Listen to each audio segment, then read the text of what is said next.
A little while ago, I asked you for suggestions on topics you wanted to hear me talk about, and one of the suggestions was how do I go about choreographing a piece? And since I just did that, I thought now would be a great time to talk about this. My choreographies start usually from one of two places. One, the song, or two, the vision or the request. In this case, we were hired for a big corporate holiday party and they wanted a lot of props in this set.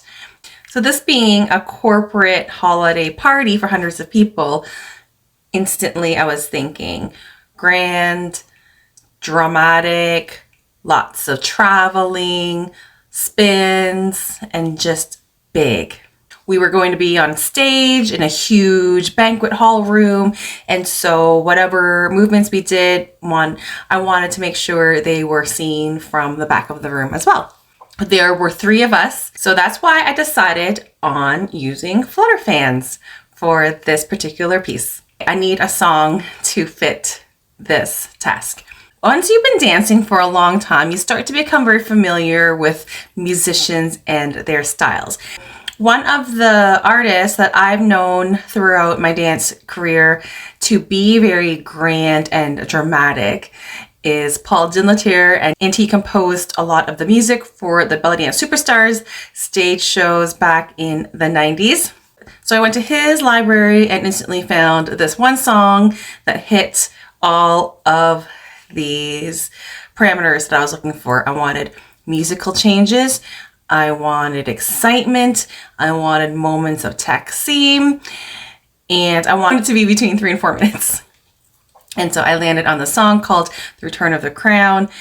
And then once I have landed on the song and I have a vision in my head and I know the number of dancers that I am choreographing this for, I just listen to this song on repeat. Once I start doing that, certain parts of the songs will start calling to me. So for example, one section will be like, ooh, this is a spinny section, or ooh, this is like a slow taqsim, improv, a more internal section, or oh, this is like a grand traveling section, or ooh, this section has all of these hits. So once I start getting these kinds of inspirational moments, I will start noting them down. I start writing down time markers in the song, and I'll just write something like spinny section. Or I'll write something like time marker 224, 4 counts of 8, sharp accents, and hits. So I'm not going to necessarily choreograph what the moves are yet. Generally, I want to plot in that spot. And as I continue to listen to the songs, then I will start to fill in more of these kinds of chunks. What often happens is once I start filling in these chunks of things I want to do, and then I'm left with blank chunks of the song where I haven't quite decided yet, I look at what I have to gap. And then often that will dictate to me what I need to fill it in with. So for example, if I want to go from this accented section to like a certain formation and I have 4 counts of 8 to fill, I'll be like, okay, I need this 4 counts of 8 to do some sort of transition movement to get from this to this. And then often that is what dictates what goes in. I thought I would show you a bit of my notes that I do.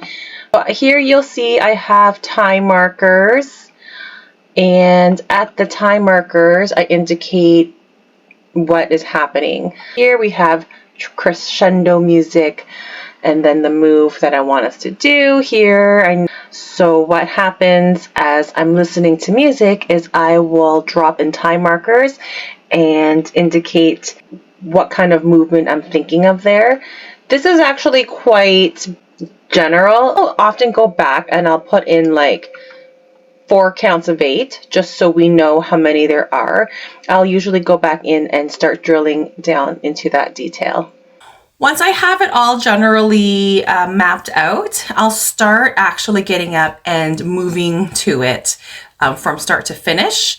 Here, I will see what works, what flows, what doesn't flow. And then when I get together with my troupe mates and then we'll try it, further tweaks may happen because what I may have envisioned in my head might not work in real life.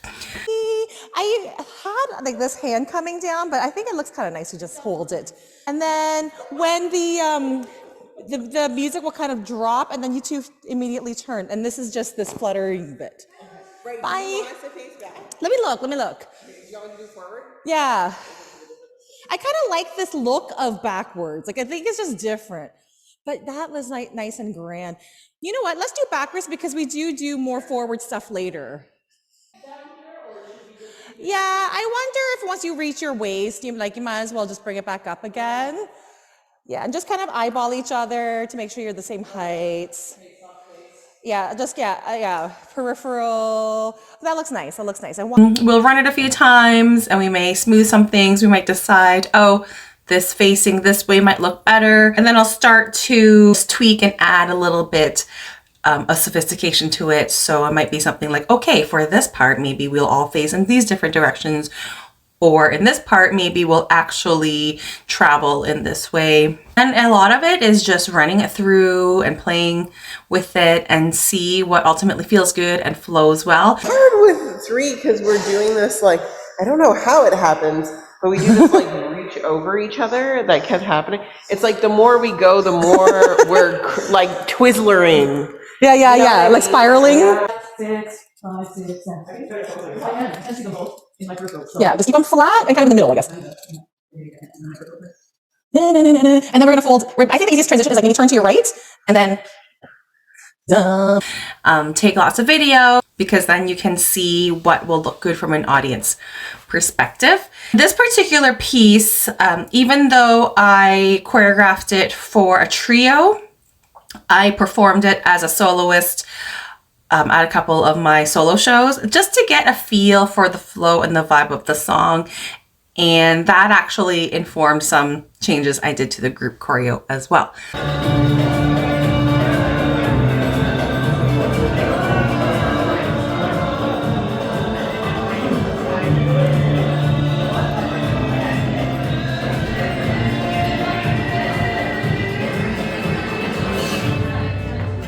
The other benefit that I have with choreographing for dancers I've been dancing with for years and years and years is I am very familiar with their capabilities.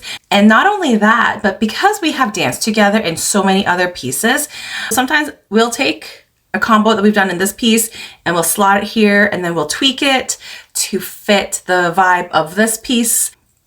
That's just one way of also taking a bit of the pressure off, so you're not having to create everything from scratch all the time. And there's no shame in that because I'm all about working smart and not hard.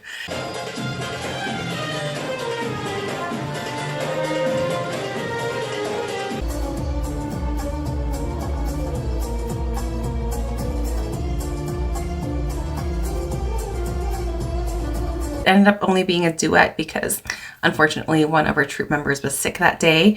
So we then tweaked it that day to be a duet. Even though I did this as a trio, I am also going to implement this choreography to a much bigger troupe piece.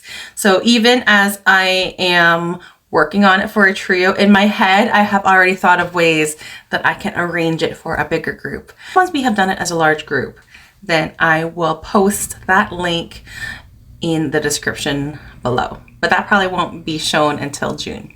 So stay tuned, and I hope you found this useful. I would love to know how you go about choreographing a group piece, and let me know if you have any questions.